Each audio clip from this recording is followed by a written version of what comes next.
Hello, welcome back. Today we're going to talk about some words in English that sound the same.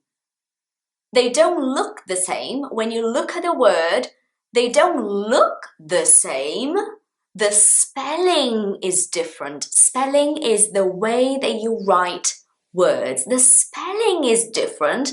They don't look the same, but they sound the same. What? Yeah, it's crazy. So I really wanted to come here and talk about this today because sometimes when we are learning, we feel very scared of those things. It makes us feel like we will never be able to know the difference because the sound is the same. How am I supposed to know? So I wanted to come here and talk about this because number one tip, I'm going to give you some examples of what I mean by those words, okay? But number one tip is to begin to accept that the best way to understand things is when you're really listening and you see the context of things. Because conversation, communication happens within a context. Things are not happening just, up in the air in a crazy way. No, things happen within a context. And when you begin to accept that and understand that, everything flows better because you relax and you are able to understand so much more. So the first example is a classic, isn't it? So, red and red. What? Red, like the color red, okay? And read as in the past of read, when you're reading a book. The past is read. The sound is exactly the same, read, but the spelling is different. I'm going to give you a sentence for you to see what I mean, okay? Is it red? Is it red? Is it red? Fine. Now, most of the time, you would be talking about a color in this context, right? Is it red?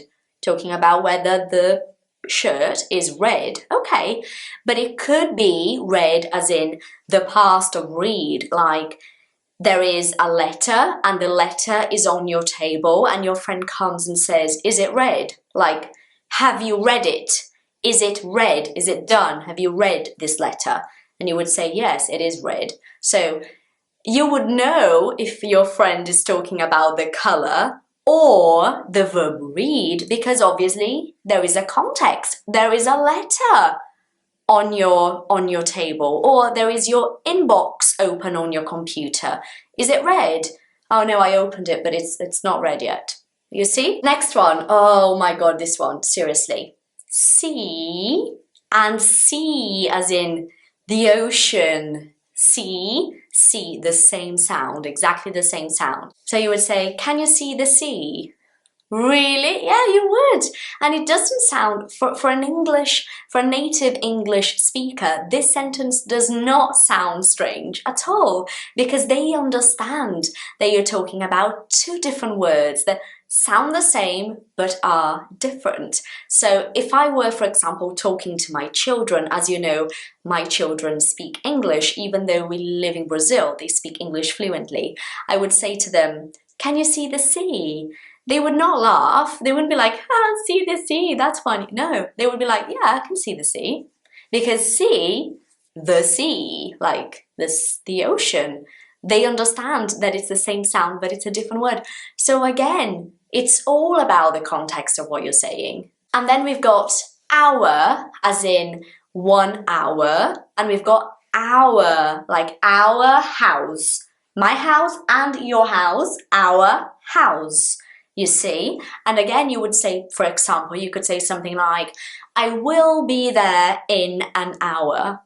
I understand that you're talking about time.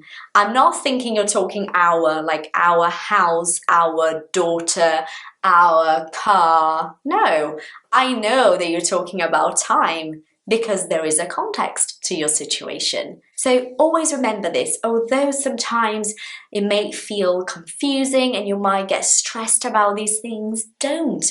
These things happen a lot in English. One more example would be week, as in Monday, Tuesday, a week. So week, and weak, as in the opposite of strong. So weak, strong. You see? The same sound, weak, weak. Again, you would say, you look so weak. I know that you're not saying Monday, Tuesday, Wednesday, Thursday. I know that you're talking about the opposite of strong because you're looking at me and maybe I'm ill, you know, and you're like, oh, you look so weak. I know, gonna get better though. You see? Thank you so much for being here today. Let me know in the comments down below if those things worry you, if you think about those things, and if there are any other words that you could think about that sound exactly the same in English. Thank you for being here today, and I'll see you next week, that's for sure. Bye.